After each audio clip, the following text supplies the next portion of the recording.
Pints with Jack, Season 3, Episode 14. Till We Have Faces, Part 1, Chapters 18 to 19, The Warrior Queen.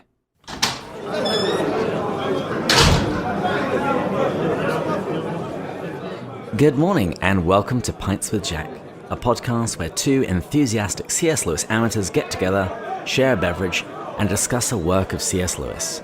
This season we're reading Till We Have Faces. My name is David, and I am joined by Matt, as seen on YouTube, Bush. I was trying really hard to figure out what ASOYT could stand for. As I was reading the introduction, I was trying to remember what I thought of. I greatly enjoy these. Well, I'm excited for today. Today, actually, I'm kind of excited because I just got off of that talk that I did, and I'm excited that this week's episode, I won't do more because I know we have to get into drink of the week, but false self, true self stuff here. False self popping back up. It should be a good episode as we see that he tries to suppress it, but as we know, that never works. Not in the long term. Nope.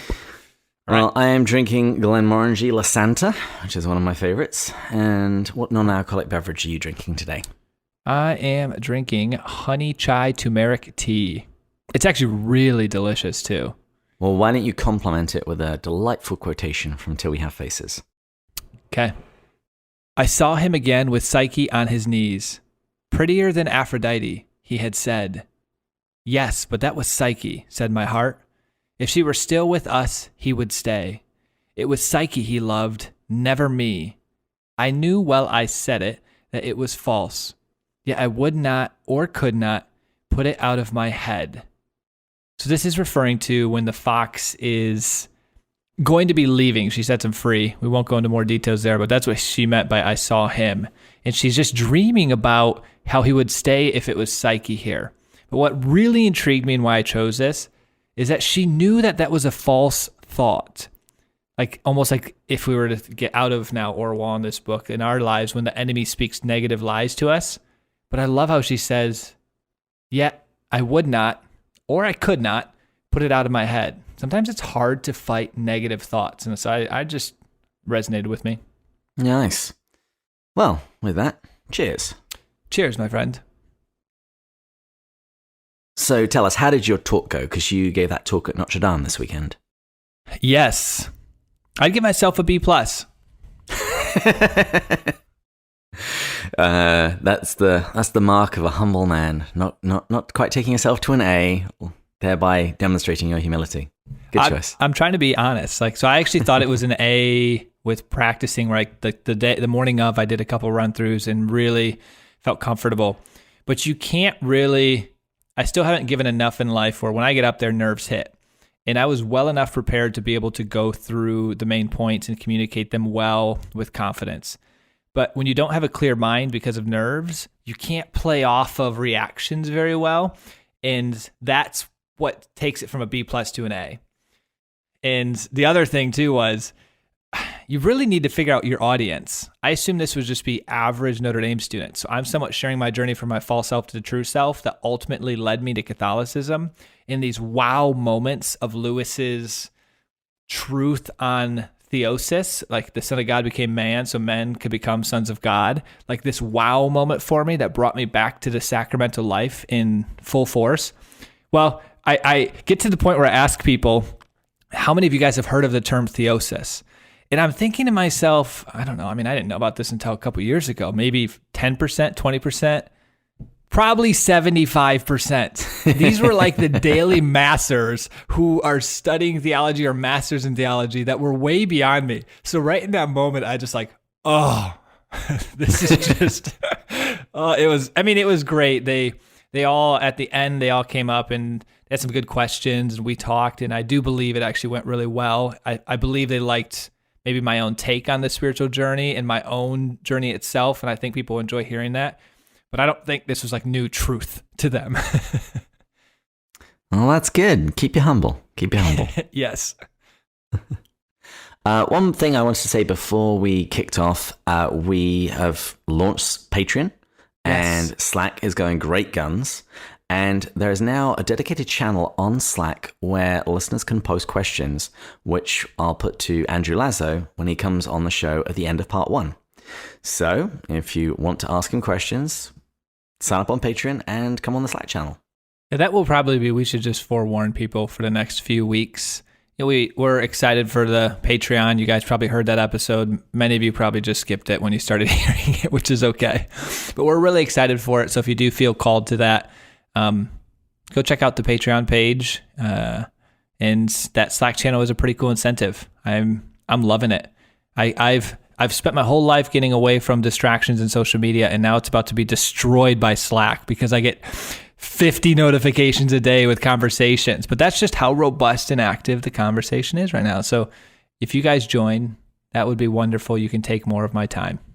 And with that, let's talk about Chapter 18. After checking on the king, Orual meets Redaval, afraid of what will happen to her when he dies, and curious as to the identity of the handsome man in the house. The fox apologizes to Orual for the pressure he put on her to abandon the duel. Bardia coaches her in anticipation of the fight and gets her to slaughter a pig in preparation. As queen, Orual grants the fox his freedom, but is horrified to realize that he might leave. He comes to her later that evening to announce that he will remain in Glome. After a night of restless thoughts, Orual visits Trunia. Redaval arrives with wine for them, after which Trunia suggests a possible marriage. After some sword practice with Bardia, they go to the king's bedchamber to find her samama. While searching, the king dies, which results in only a brief pause before they resume their search. Well done as always, David. Thank you. 150 words is really hard to compress an entire chapter into. I'm going to give you an A-. Thank you. I've got room for improvement. So this chapter begins with Orual going and checking on the king because she wants to know if he's dead yet. She says, "No lover nor doctor ever watched each change of a sick man's breath or pulse more closely than I." And this kind of reminds me of Monty Python. Have you seen The Holy Grail? Long time ago and hated it. A guy comes through and says, "Bring out your dead, bring out your dead." And a guy is carrying somebody on his shoulder. And the guy on the shoulder says, "I'm not dead yet." Oh, man. Maybe I would find it funny now. You need to watch it with a group of people. Holy Grail is, I think, the funniest. Okay. Or go see Spamalot, which is a theatre production of it. Anyway, Monty Python aside, so Redaval comes in and she's crying because she's worried about what will happen to them when the king dies. And, of course, she wants to know who the cute guy is who's hanging around the palace. And that's Trunia, one of the princes of Fars, who turned up in the last chapter. She has no shame. No. But Orual she has just got a silver tongue in these two chapters. When Redaval asks what will happen to them once the king dies, Orual says, "I shall be queen, Redaval. Your treatment shall be according to your behavior." Yes, she is stern. I mean, this is completely different from her old self. This is, you picture in this whole entire episode, I guess you want to call it, these next two chapters, like that person that was bullied their whole life and then they gained power. I mean, this is Orual. Well, in Orual's defense... No, there's no in Orual's defense, man. None. No, I'm going to defend her.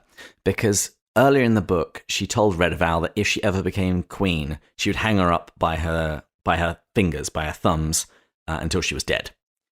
And so here she's saying, "I'm not going to kill you, but I'm going to keep you on a very tight leash." So that's your defense of her? She gains power and becomes a bully, but just less of a bully? Yeah, she could have been worse. and Redaval, she starts fawning over Orual, saying about what a wonderful sister she is, and wishing her joy and stuff. And none of that impresses Orual. And I will say that in this, Orual and I are very similar. Say what you mean what you say. Lots of pretty words and lots of pretty words mean very little to me. In fact, it's more liable to make me suspicious of your motives. So you would have probably had Redaval say, "I know we haven't always got along. I'm kind of afraid what you're going to do to me, but please just keep me around." There you go. I love, though, how she asked for a husband. She is truly shameless. Yes, and again, Orual's her response is, Yes, probably 2. I've dozens of Sons of Kings hanging in my wardrobe. But go. Which I wasn't sure what you made of that, but I got the sense, one, she's kind of mocking her, I don't know, looseness maybe? Or like, yeah, I got a couple for you. Like her need for boys, maybe? I think she's mocking her need for boys, but also the ridiculousness of the request, because we've heard before that none of the other princes wants to touch Clome because it's not a great kingdom. Oh, yes, and the ridiculousness of just, this is right around presumably the death of the king, and she just doesn't care one bit. She's just, again, thinking about herself. Yeah, the king isn't even dead yet. Yeah, she's just thinking of herself again, which I don't remember where it was, but many chapters ago that happened again, I think right around Psyche's death. She also starts thinking about herself. Yes. Are they going to try and kill me too? Yep, that's what it was. You're always good for a memory, David. I have my function here. Next up, the fox comes in, and after commenting that the king might last for several days yet, he apologizes to Orual. And I wondered if you might choose this for the quote of the week. He says, "Daughter, I did badly last night. I think this offer to fight the prince yourself is foolish and, what's more, unseemly. But I was wrong to weep and beg and try to force you by your love. Love is not a thing to be so used." I think I always have a few in the running. I believe I had this one in the running. I made a game time decision. Because, yeah, this is pretty much a huge theme of the entire book. And it's the opposite of Orual. Yes. He says he was wrong to do this, and Orual hasn't yet worked out that it's wrong to do this sort of thing. Yes, and if you don't remember, this is exactly what she did with Psyche. She used Psyche's love of her, meaning Orual, against herself. She forced Psyche to leave her place of happiness instead of letting Orual die. And then Bardia comes in, saying that a herald has come from Prince Argan. So Argan is the brother of Trunia. So these are the 2 brothers of Fars who are currently in a civil war that's, not very civil. So they go to the pillar room and they meet this herald. And one thing I noticed when I was reading the chapters for today's episode, there were a lot of mentions, a lot of references to clothing and being finely dressed. And also, interestingly, it's always the men. It's actually not the women who are concerned with clothes. Again, I'm not entirely sure what that means, but again, it was just the idea of Till We Have Faces about revealing our true selves. There's something about dressing in finery whereby you're actually hiding who you really are, or you're putting on a show. But in this case, the herald was described as dressed as fine as a peacock. I more enjoyed in this scene, again, the example of Orwell's wit. She's just, I like how you call it silver tongue. Yeah, and Prince Argan, he's accepted the combat, and through his herald, he says that he's actually going to not stain his sword. He's going to bring some rope with him, and he's going to hang Orual after he's disarmed her. And Orual's response is wonderful. She says, "That's a weapon in which I profess no skill, and therefore it's barely justice that your master should bring it. But then he's older than I. His first battle was, I think, long ago. So we'll concede it to make up for his years." I love that. And I love how the messenger picks right up on it and says, well, I can't relay that message back to him. But she doesn't care because she knows that now it's been said and he's heard it, this is going to spread far and wide. Yep. Even if Argan doesn't actually get to hear it himself. She is just... This is bad. I shouldn't be saying that we enjoy her wit and her silver tongue because we're essentially praising her false self. She is now earning praise from us because of her false self, which is exactly what the false self is designed to do. We're terrible, David. Well, a lot of comedy usually isn't very kind. I'm okay with it. Oh. They then spend the next hour or so sorting out details of the combat, and Orual writes that the fox was growing in pain while all of this was being decided upon, as it was becoming more real and irreversible for him. And then she writes, and I think this is the transition that happens over these 2 chapters. "I was mostly the queen now, but Orual would whisper a cold word in the queen's ear at times. She's speaking of herself as these 2 different people, as Orual and as the queen. And the image that this put into my mind was in Lord of the Rings, in the movie versions, when Gollum and Smeagol are talking to each other. You see these two different people with two very different attitudes. And the question is, which of them is going to win out? I almost made this a quote because I would say this could be probably the most important lesson that we could take away from our own spiritual journeys in this chapter. I talked about this in my talk, the false self. I actually called my false self Little Maddie Bush. And and LMB from high school days, and tried to suppress that, that shame and that part of you that you don't think will be loved. But the problem is it will always come back up. If you don't actually learn to accept that part of yourself and know that you're loved despite those things, you can't hide it. And that's what we're going to see all throughout this chapter with Orual, as we call her, the queen now, as we hear those whispers in the garden, which this isn't giving too much away because it happened in the previous episode. And so this is something that keeps coming back up. Her Orual self, she's trying to push away, doesn't seem to yet be going away. And you might actually notice that in the summaries for this episode, I don't actually refer to her as Orual, but the Queen, because all of the major actions in these chapters are performed by the Queen. I started to write in my notes and call her the Queen as well, and I was debating, do we call her Orual or do we call her the Queen? I've been going back and forth. I think if we were really careful, we could use each name depending upon what's actually happening. But I'm generally going to call her the Queen when she's doing stuff and Orual when she's thinking. Okay.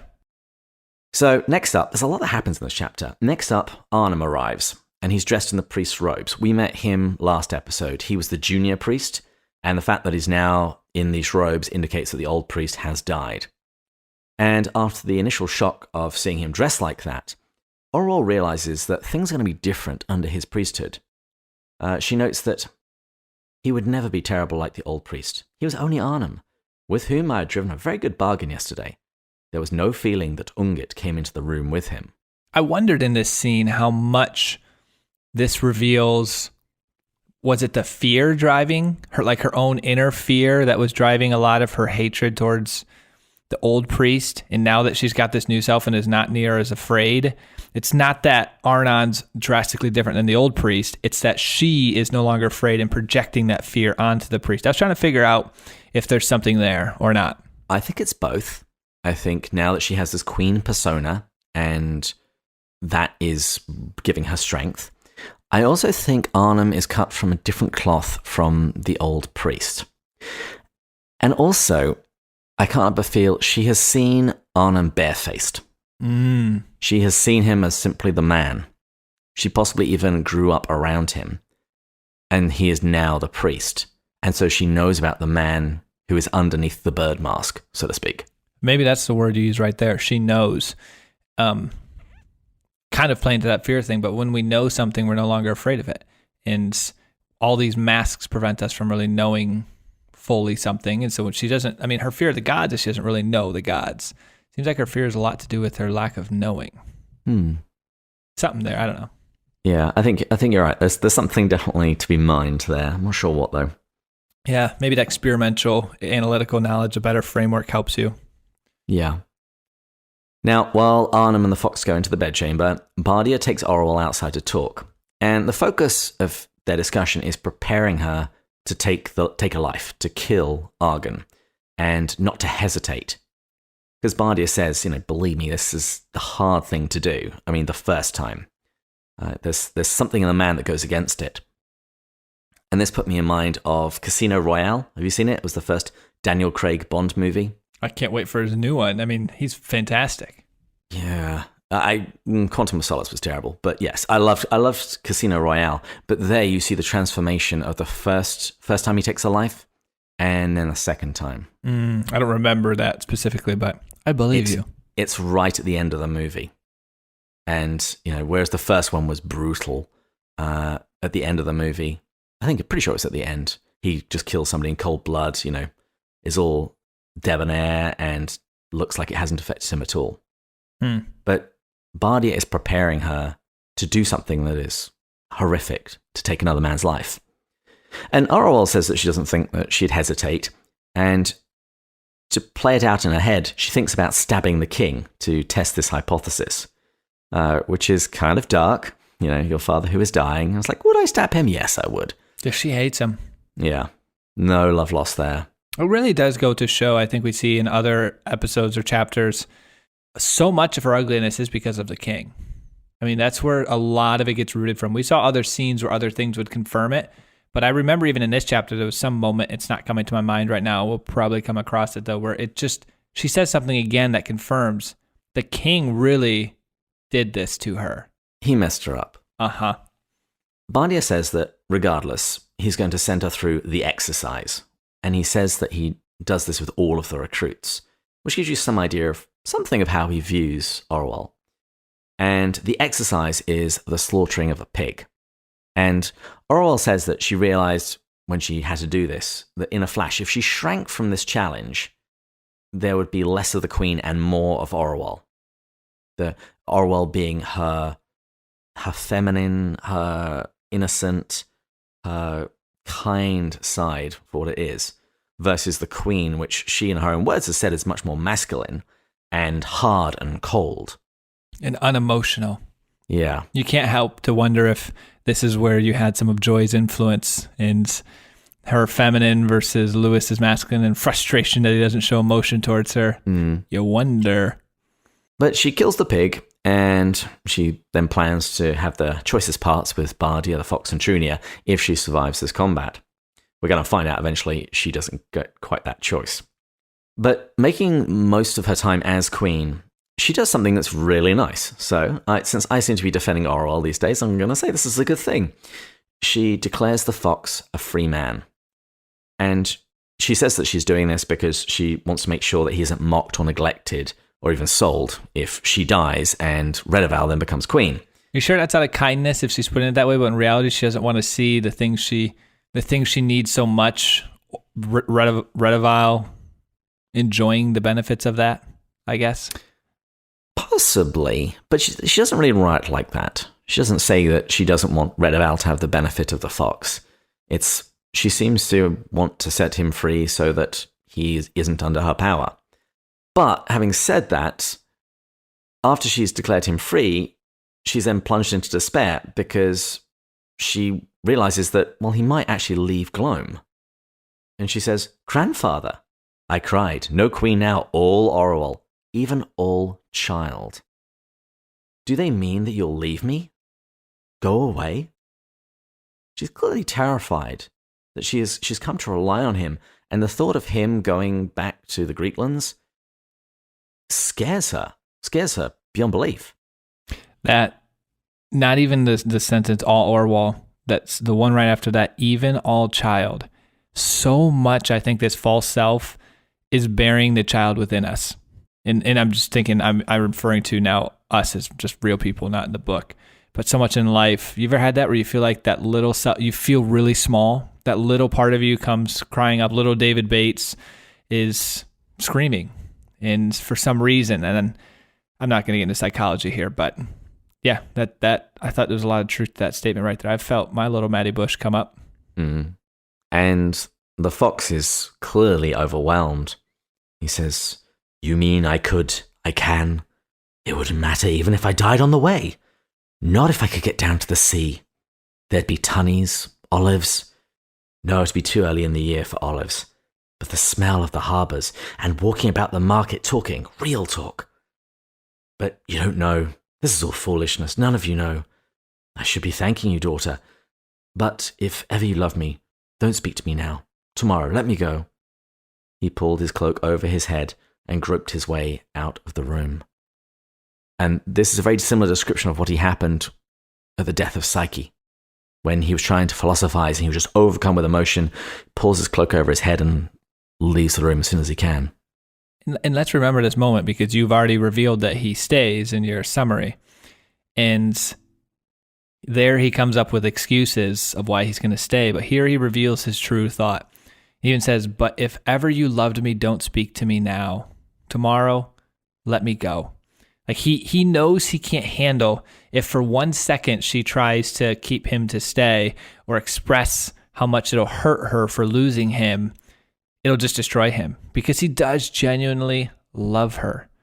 And so that's it. Really, he reveals a beauty here and a love for the queen. And I think he's trying to, I'd actually say Orual. But yeah. I knew you were. I was like, I'm going to say Queen and see if he corrects it. But I think something else he's trying to do there when he asks her not to speak is he wants to be able to try and make this decision as freely as possible. And if she lays on the emotional blackmail, he's not going to be able to make that choice as freely. Mm-hmm. And part of me wonders that if he does feel that pressure, would he then come to resent her? Yeah, that could be. I also liked right in this scene as the Queen's starting to realize all of this, and obviously it's hurting her, how she says, "And now this game of queenship, which had buoyed me up and kept me busy ever since I woke that morning, failed me utterly." Again, the false self. We put this false self on. She's literally admitting, like, this game of queenship, this false self, which has buoyed me up. That's the whole point of it. And it keeps us going. It keeps us busy. Let her down. Wow. Because this is her defense against the gods, to remain always busy. And now that there's a break in the activities and the possibility of losing the fox, she falls apart. And Orual goes for a walk, and she carefully avoids the area where she used to spend time with Psyche and the fox. And she writes about her thoughts at this point, and she says, "It embittered me that the fox should even desire to leave me.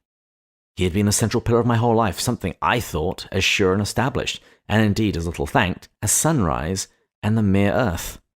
In my folly I thought I was to him as he was to me. Fool, said I to myself, have you not yet learned that you are that to no one? What are you to Bardia? As much perhaps as the old king was. His heart lies at home with his wife and her brats. If you mattered to him, he'd never let you fight. What are you to the fox? His heart was always in the Greeklands. You were, maybe, the solace of his captivity. They say a prisoner will tame a rat. He comes to love the rat, after a fashion. But throw the door open, strike off his fetters, and how much shall he care for that rat then? And yet, how could he leave us after so much love?" And she goes on with your quote of the week, basically saying that he would stay for Psyche, but not me. Yeah, the negative narrative that she has in her head. And now here I am going to sympathize with Orual, because it is amazing. I've seen it in my own life very frequently. I've seen it in those around me who confide in me. It is amazing and it's dangerous. And listeners, we always have to remember this. Negative narratives often aren't true. It's amazing how much we can play them in our heads with minimal information, with imperfect information about ourselves, about what others think of us, about situations. And that's exactly what we're seeing here. She's creating this massive negative narrative. And I mean, the fox doesn't think of her as a rat. All right. There's another scenario here. He loves her very much, but he also does desire home. They're not mutually exclusive. That's the real story here. Just breaks my heart. And I think it's particularly when you get into that negative thinking and allow it to snowball. Just thinking, just recently, I was in a real funk. And I even said to Marie, it's like, I know that I'm not thinking clearly, or else like, if I took each of these individually, I can reason it out that this isn't really an accurate representation of reality. I'm being hurt by something that wasn't meant to hurt me. And, the frustration in my life is actually kind of a small thing, but it's like when they're all brought in and compressed together and presented as an entire case, you start feeling like the world, the gods, God is against you. And the only way you counter it is with truth. And sometimes that takes someone else to point it out.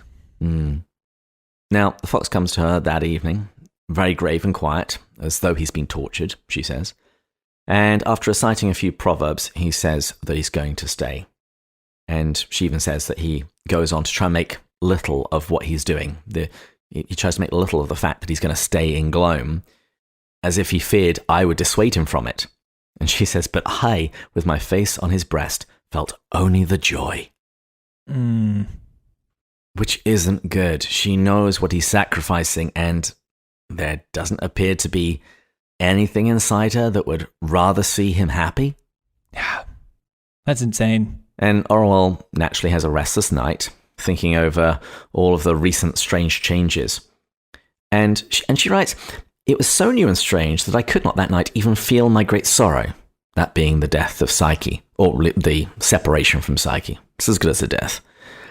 And she says that this astonished her. She said, "One part of me made to snatch that sorrow back. It said Orual dies if she ceases to love Psyche." She actually almost wants to feel the pain. But there's this other voice, this Gollum and Smeagol playing out. This other voice said, "Let Orual die." She would never have made a queen. And again, I think of the recent Star Wars movies when Kylo Ren talks about letting the past die. I think of here the David Brenner, that I brought him into one of the blogs, but false self, true self stuff. He talks about if you want to identify your false self, he gives a couple things, but one of them is your compulsions. And you'll be attached to your compulsions. It'll feel like you're losing something when you lose them. I mean, Psyche is a compulsion of Orual. An excessive attachment is other words he uses. I mean, this is insane. She even knows that some part of her will die if she ceases to love Psyche. That's how much her love for Psyche became a god. And as Lewis said, it then becomes a demon. Mm. And they're both wrong. She's horrified the fact that she could feel something other than extreme pain for losing Psyche. But the alternative that is presented to her is just locking it all away, in the same way that she locked up Psyche's room, in the same way that she talked about building up a dam inside of herself. Yeah, we're going to see that play out more and more. Well, on the day before the battle, crowds of the people begin to form, and members of the aristocracy come and visit the Queen, and she comments that they were all clearly intrigued by her veil and what lay behind it. And Orual visits Trunia and tells him what's going to happen, that a champion is going to fight for him. And she calls for some wine, and surprise, surprise, who brings it in but Redeval? Oh, man. And I appreciated what the Queen here said, but actually this would be Orual, because these are her emotions. She's angry, and she goes, "I was a fool not to have foreseen it. I knew her well enough to guess that once there was a strange man in the house, she'd eat her way through stone walls in order to be seen. Yet even I was astonished to see what a meek, shy, modest, dutiful younger sister she could make of herself, carrying that wine with her downcast eyes." Wow. And so then that begs the question. Is Redeval playing? Is she putting this on? Or is Orual actually noticing that there is more to her sister than the trollop, the loose girl that she has seemed to have always thought of her? I just love she catches Trunia's eyes, which is her intention. And then he actually suggests that if the champion wins, a marriage happens. Mm-hmm. And to Orual at first, well, the Queen in this case. And then when she says no, because she's not going to share her throne, he very quickly goes, "Oh, okay, well, how about that cute sister of yours?" Uh-huh. I wonder if he really meant the Queen. I think he did, but now just a small part of me was, after he's known that she kind of pushes him away constantly, because when they were in the garden or when he was hiding, she did the same thing. But that was his way of then ultimately getting to Redival, because remember, he says she catches Trunia's eyes, Redival. And so I wondered if he knew, okay, the first one she's not going to, but that's my way to get to the second one. Yeah, also, he's a bit of a tart himself. So maybe he was just like, we'll start with the person at the top and just keep working down and until somebody agrees to marry me. Love how transactional this is. Yeah. I mean, also, men love mystery. And so if you're talking to this strong queen whose face is veiled, you're gonna be curious. True. Ladies, men love mystery. Just saying it. Yeah, well, David's taken, so. But Matt isn't. Please, ladies, please send me your resumes and I'll pass them on. Bardia then takes Orual out for one last sword practice. And he has two other things that he wants to tell her. First is that if she does feel fear when she goes out into that ring, don't feel it, don't show it. We're back to Frozen again. And he also wants to replace her halberd, which is it's a kind of vest that you use when you're fencing. He wants to replace it with something that's a little bit more befitting of a queen and a champion. And so they go to the king's bedchamber to look for something better. And they go in there and they see the fox. And Orual even comments that the fox is by the king's bedside, and she wonders why. And she says it was not possible he should love his old master.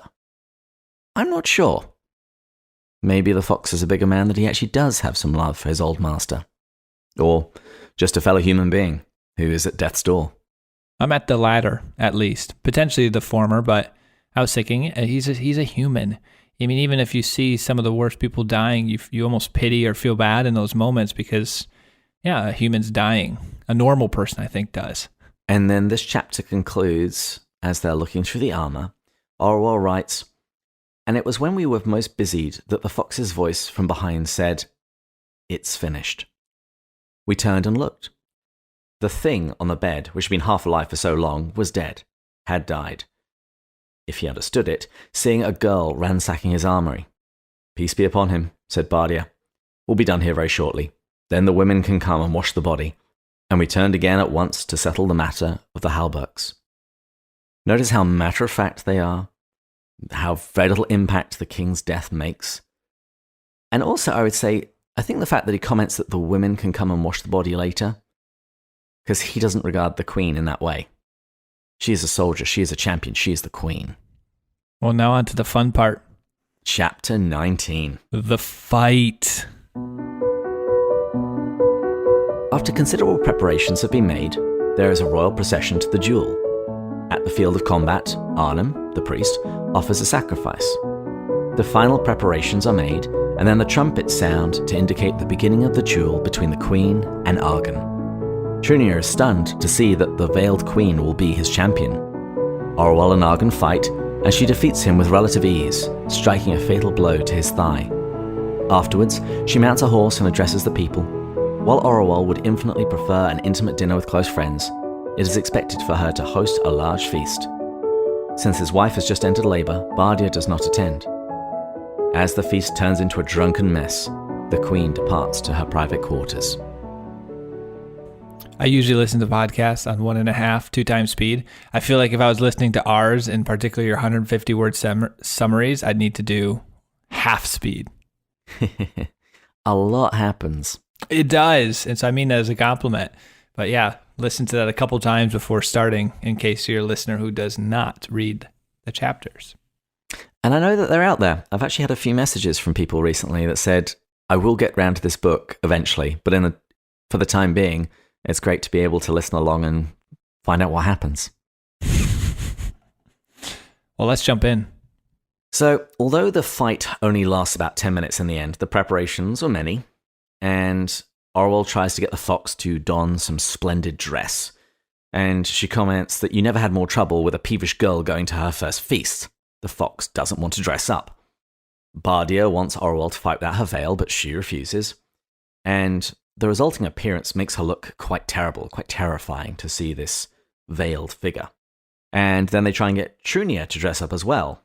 And he doesn't want that either. He says, whether your champion kills or is killed, I'll fare no better in purple than in my old battle order. And then there's a royal procession out to the battlefield, and Orual is put in mind of the times when Psyche went out to initially heal the people, and then ultimately to be sacrificed. And she wonders if this journey is what the god meant when he said, you too shall be Psyche. I wonder, because we know that, from your summary again, that she doesn't die. And so probably from her mind, this wouldn't be her being Psyche, because Psyche was sacrificed for the people. But I wonder here if it's a different kind of sacrifice, that this actually is her like Psyche. But in Psyche's case, her sacrifice was a physical sacrifice. In Orual's case, it's more of a metaphorical sacrifice of her old self. And now she's put on this new self that just lives completely for, well, in part herself, but in part the villagers. I mean, she just keeps busy as a queen now.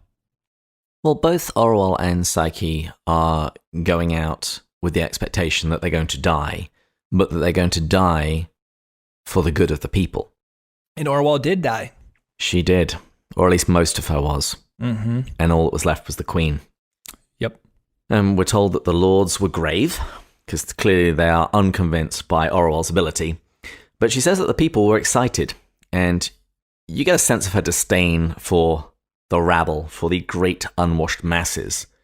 She says any fight was a free show for them, and a fight of a woman with a man better still because of an oddity. As those who can't tell one tune from another will crowd to hear a harp if a man plays it with his toes. I also appreciated right around this period when she talked about Arnan and the priest and Arnam and the priest and how they were doing the sacrifices and the rituals, the things that needed to be done in preparation for this with the bowl. And how she makes the comment, well, obviously the gods are here to include themselves in the affairs. Yeah. Again, it's the idea of them interfering. It was just so matter of fact, too. And so this pageantry continues, and then the fight finally begins. And Trunia's shocked to find out that his champion is, in fact, the queen. And we're told that the men of Fars, they roar with laughter when they see a woman entering the battlefield. But she says the mob cheered, and they then fight. And Argan, he begins in a very cocky fashion, but after Orual grazes him, he takes it more seriously. And Orual comments that just to her, it seemed like any other match with Bardia, rather than a battle to the death. And she's a little bit worried that Argan's superior strength may win out, but she notices a change in him. And he realizes that she is a better swordsman than she is. Yeah, she notices death in his face. Yeah. And I like that she says, "This is death. You will know it if you have seen it. Life more alive than ever, a raging, tortured intensity of life." That moment when you know you're going to die and there's a change in you. And I like how she just said, life more alive than ever, right before you die. And in Surprised by Joy, I remember there was an incident when Lewis was at the front and he thought he was going to die. And he just said, "This is death." Good connection. Anyway, the queen defeats him pretty easily with a clean shot to his leg. They don't have, no surgeon is going to be able to fix it. He's just going to bleed out. And it's such a clean hit that she comments that she was even less blood splattered than when she killed the pig. And she says that she then feels very weak all of a sudden and her legs were shaking. And she said, "I felt myself changed too, as if something had been taken away from me. I have often wondered if women feel like that when they lose their virginity." I think, again, we come back to this idea that she is trying to masculinize herself, that she sees all things as feminine, as intrinsically weak, that she is going to kill, as in sort of becoming manly. This is the closest approximation to her losing her virginity, in killing this guy. And she says something's changed. And speaking of James Bond, we talked about that earlier, the soundtrack to Casino Royale was Chris Cornell. He had a song called "You Know My Name." And there's a line in it that says, "If you take a life, do you know what you'll give? Odds are you won't like what it is." I'm just thinking here again of Joy Davidman. This whole her not liking her feminine self. That at least the way you keep saying this keeps reminding me of that. I'm not sure if Joy didn't like her feminine self. She just wanted Lewis to be able to recognize her feminine self. Oh, that could be. After her kill, the Fox and Bardia rush up, and we're told that, I think the text is a little ambiguous, but it sounds like Bardia says, "Blessed, blessed," he cried, which is exactly what they called Psyche. Mm-hmm. Also, could this be what was meant by "you two shall be Psyche"? Mm-hmm. And more people rush about her, and she's rather annoyed by it. And the queen then goes to address the men of Fars. And then Bardia tells her that it's now necessary for her to hold a feast in the palace. And Orual, see, this is why I'm sympathetic to her. I think she's an introvert like me. She doesn't want to do a feast. She just wants a quiet night in. And also she's a little bit worried that they don't actually have anything to offer for a feast. But as they head back to the palace, Prince Trunia, he continues his attentions to her, and Orual quite enjoys it. She enjoys his flirtation. And she even says that she was actually happy. And she therefore immediately blames the gods for what happens next. Because Bardia comes up to her and says, "Queen, the day's work is over. You'll not need me now. I'd take it very kindly if you let me go home. My wife's taken with her pains. We had thought it would not be so soon. I'd be glad to be with her tonight." His wife is giving birth, which I think, as excuses go, is pretty good for not turning up to a party. Yes. It's also interesting right here because she says, "I understood in that moment all my father's rages." Then she doesn't expand a lot on that other than pointing out that the reason for that rage is the sentence, that day's work is over. So he realizes his treatment towards her was just another day's work, which, again, this is just like the fox where she assumes it's like either or. Either he loves her or it's just a day's work, rather than, well, it could be a little bit of both. But I'm curious your thoughts on that statement. I understood in that all my father's rages. Like, what part of the king is she relating to? Or she just, did he have moments like this or something that she goes, now I get why he was angry? I'm not entirely sure, because I'm not sure how much she realizes her anger is unreasonable. Yes. I think it might be that her father was angry that people didn't love him. And here is Bardia, in her mind at least, saying that he doesn't love her. He just views her as a job. And she's thinking, you know what? My father was right. You know, he's sacrificing everything for this kingdom, running this kingdom, and people just treat him like a job. Nobody cares about him because nobody cares about me. You know what this is making me think of? Ooh, I think I've got something here for us. In my talk, actually, this was one of the quotes that I believe ended up making it in the day of. I don't remember. But it's when Lewis talks about, essentially seek Christ and you'll get everything thrown in, seek yourself and you won't get anything. In fact, if you seek yourself, your false self, you're going to be getting loneliness, rage, despair, anger. And he goes on and he says, seek Christ and you'll get yourself thrown in and you'll get him and everything else thrown in. And I think of that, you'll get loneliness, rage, despair. So we're seeing a scene here where she has built up this entire false self. She has sought herself. And exactly what Lewis said in Mere Christianity, right near the end of the book, is what's happening to her. She's getting despair, rage, and loneliness. So he's just showing and playing out what happens when you seek yourself rather than Christ with her. I wouldn't quite say yourself. She's putting her hope in mortal things, in the same way that we often put our hope in mortal things rather than in Christ. And when that happens, you are going to be disappointed. Well, let me ask you this, though. When you put your hope in mortal things, isn't it ultimately for yourself? To help either make yourself feel good? Like if I put things in accomplishments or success or pleasures or wealth, it's ultimately for myself. I think that's where it ends. I think that's where it ultimately ends. Yep. Because it becomes that demon that Lewis talks about in The Four Loves. Mm-hmm. So they have this feast. Orual hates it. She hates the men. She hates their drunkenness. And I couldn't help but think of Joy Davidman here with her husband, who was a drunk. And Lewis, whose brother Warney was also a drunk, although apparently a much nicer drunk. But Orual herself, she actually has a bit too much to drink. And she fantasizes about Bardia being her husband, and that she is the one at home giving birth, this time to Psyche. We see her distorted desire again. Yeah. And she heads to bed, and she tries to push aside these thoughts. She writes, "There's the crying again. No, it's only the buckets at the well. Shut the window, Pooby. To your bed, child. Do you love me, Pooby? Kiss me goodnight. Good night." She's reaching out for love even from her servant. "The king's dead. He'll never pull my hair again.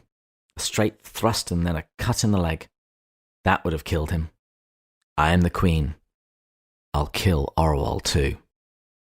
So she goes from a fantasy of being married with a child, and it goes dark very quickly. Mm-hmm. And we saw her that part of her she's tried to suppress pop up again with the voice and the cries and the gardens, and she makes a firm resolve to kill that part of her, Orual too. So that was a very intense couple of chapters. And for listeners, I mean, we are getting close. I think there's 2 more left in this book, and then or part 1, and then we start part 2, which I'd imagine, it's been actually a while since I've read it now, it starts giving us a lot of answers. If it doesn't, I'll be greatly frustrated. And after we've done next episode, which is finishing part 1, we'll have Andrew Lazo on to explain everything that's happened. So be sure to go to the Slack channel and ask your questions. Yes. Now, one thing before we wrap up that I just wanted to read, because I've thought about it a few times as we've been reading this book, and particularly the references recently to children and Orual's controlling love of Psyche, treating her like a child. And I was reminded of a poem by my favorite poet, which is... Not a clue. Oh, come on, Matt. Khalil Gibran. No, that doesn't even sound familiar. I've read one of his poems on this podcast recently. Anyway, and this is from his book, The Prophet. And somebody asks the prophet, speak to us of children. And this is what he says. Your children are not your children. They are the sons and daughters of life's longing for itself. They come through you, but not from you. And though they are with you, yet they belong not to you. You may give them your love, but not your thoughts, for they have their own thoughts. You may house their bodies, but not their souls. For their souls dwell in the house of tomorrow, which you cannot visit, not even in your dreams. You may strive to be like them, but seek not to make them like you. For life goes not backwards, nor tarries with yesterday. You are the bows from which your children, as living arrows, are sent forth. The archer sees the mark upon the path of the infinite, and he bends you with all his might, that his arrows may go swift and far.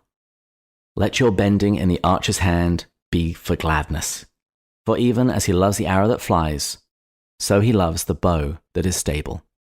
So in this poem of Khalil Gibran, this prophet is speaking about how we should regard our children, and he's basically making the point that they're not you, that they come from God, that they're loved by God just like you, but you can't control them, that they are like arrows and you are the bow, and God uses you to send them out into the world. Well said. I've never been much into poetry, but the couple times you have read poetry on this podcast, I've very much enjoyed the selection. Like, this is actually a very beautiful poem, in part probably because I can follow it. It doesn't take a lot of work to understand what he's saying, and he's communicating a very beautiful truth. Well, I'm glad you enjoyed that. Yeah. David, I just picture you reading this to Marie. I may or may not have read her some of these. Well, we have 2 more chapters before the end of part 1, so that's chapters 20 and 21. So join us next week When we'll be going further up and further in. Cheers. Cheers.